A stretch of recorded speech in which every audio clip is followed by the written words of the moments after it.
Baik, terima kasih. Kemudian yang terakhir, pertanyaan saya untuk ahli, melihat kondisi mungkin di Indonesia atau di luar negeri, Indonesia khususnya saat ini, menurut ahli, apakah dalam psikologi forensik pembuktian yang kita pakai ini adalah pembuktian sosial atau pembuktian eksak atau pembuktian yang seperti apa?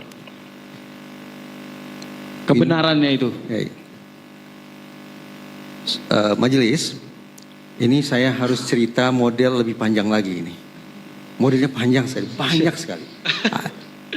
Kalau ada 5, 6 atau 7 model yang bisa kita pakai untuk menyanggah premis saudara termohon.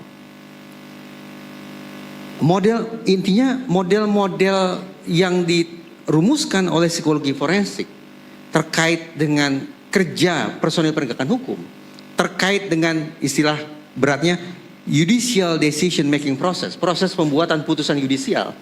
Percayalah, kata psikologi forensik majelis, tidak seindah, tidak seideal, tidak senormatif yang diklaim oleh sistem peradilan pidana. Tidak selegal model itu loh Bapak Ibu. Psikologi forensik, saya majelis tidak bicara dalam konteks maaf personil penegakan hukum yang korup. Tidak, ini tidak ada urusannya dengan masalah korup. Tidak ada masalahnya dengan masalah penyimpangan. Tidak ada. Ini mengacu pada fakta di persidangan, mengacu pada peraturan perundang-undangan, mengacu pada nilai-nilai kehidupan yang hidup di tengah masyarakat, nilai-nilai keadilan yang hidup di tengah masyarakat. Tidak. Psikologi forensik tidak teryakinkan sepenuhnya oleh klaim legal model itu. Tidak sepenuhnya teryakinkan. Makanya sekian banyak model. Nah, izin majelis, kalau materi ini saya sampaikan di sekolah kedinasan, tempo-tempo peserta diklat itu ada yang marah. Ya, karena dianggap psikologi forensik ini jadi seolah-olah merendahkan proses berpikirnya personil penegakan hukum. Saya katakan tidak demikian maksudnya. Psikologi forensik itu hadir untuk mengecek psikologinya Bapak Ibu yang saya hormati ini. Psikologinya. Dan psikologinya sekali lagi, toga dilepas, palu disimpan, name tag disimpan, Bapak Ibu ini sama dengan saya. Demikian. Mudah-mudahan bisa ditangkap. Terima kasih ya. Berarti tadi modelnya yang public opinion, strategic model, dan yang tiganya belum dijelaskan ini ya Pak. Panjang sekali. Panjang sekali. Saya sebut saja mungkin ya. Ya, sebut saja boleh, biar kita cari di Secara Google. garis besarnya aja Pak. Secara Siap. garis besarnya aja mungkin. Nah, Ya. ada attitudinal model sikap. Perlu ya, diperagakan tidak? Attitude. Saya bisa peragakan dalam waktu 1 menit majelis. Bahwa Bapak Ibu jaksa berpikir dengan attitudinal model. Kalau dibolehkan oleh majelis saya peragakan. Gimana Pak?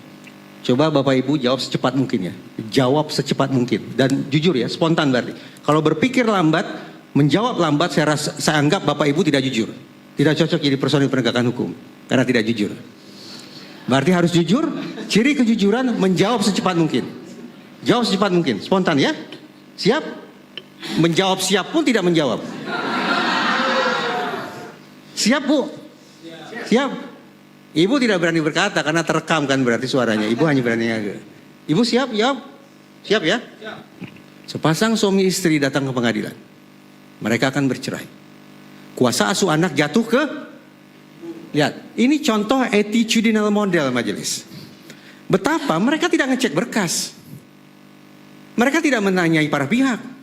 Mereka tidak buka peraturan perundang-undangan. By default, cara berpikir mereka adalah mengadopsi nilai keyakinan gagasan yang sudah terwariskan dari tempo dulu. Bahwa seolah bicara kuasa asuh yang paling mampu adalah ibu. Padahal kalau sungguh-sungguh mereka baca peraturan, yaitu Undang-Undang Perlindungan Anak, mereka akan temukan di situ bahwa ayah ibu dihubungkan dengan kata dan. Artinya kita tidak punya alasan dari sisi peraturan perundang-undangan untuk menganggap bahwa satu jenis kelamin lebih unggul daripada jenis kelamin lainnya ketika bicara pengasuhan. Mengaku ternyata Bapak Ibu bekerja berdasarkan attitudinal model. Saya lanjut majelis. Model berikutnya. Lagi ya ke Bapak Ibu. Sebenarnya saya bisa bertanya ke majelis, tapi untuk menghormati persidangan yang mulia saya bertanya saja. Saya boleh tahu ketika Bapak-bapak menangani sebuah perkara, apa yang harus Bapak cermati? 5 saja, coba. Pakai mikrofonnya, Pak.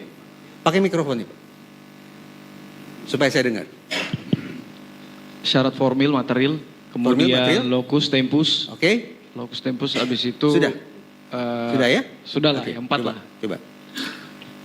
Saya boleh tahu, kalau di tingkat PN, maksimal berapa waktu yang Bapak punya untuk menyelesaikan satu perkara? Maksimal. Deadline. Apa? 3 bulan, 2 bulan adalah cara berpikir ala manajer. Jadi mereka kesampingkan aspek substansi hingga pada titik tertentu mereka harus sisir, mereka harus kikis kemungkinan mereka berkonsentrasi pada aspek substansi karena mereka dikejar oleh waktu. Ini disilakan sebagai case manager model. Jadi siapa bilang personil penegakan hukum semata-mata berfokus pada substansi? Kalau kita mau konsekuen bicara bagaimana merealisasikan keadilan para pihak, ya baca substansi, fokus pada substansi, betul tidak? Saya yakin betul. Tapi pada titik tertentu Bapak Ibu harus abaikan tanda petik substansi karena Bapak Ibu dikejar oleh waktu. Muncullah model case manager model. Berarti Bapak Ibu yang saya hormati ini bekerja tidak murni sebagai orang yang fokus mencari keadilan dengan menggali sedalam-dalamnya aspek substansi suatu perkara, tidak. Bapak Ibu harus berpikir, ini bahaya ini, deadline. Marah pimpinan, segala macam. Itu contoh case manager model. Ada banyak lagi, tapi izin majelis saya pikir segitu dulu lah ya. Untuk sepertinya saudara termohon hanya ingin tahu saja ini. Paling tidak sudah ada beberapa model yang coba Masih ada saya pertanyaan nggak, Pak? cobakan. Terima kasih. Kalau masih ada pertanyaan, kita break sholat asar dulu.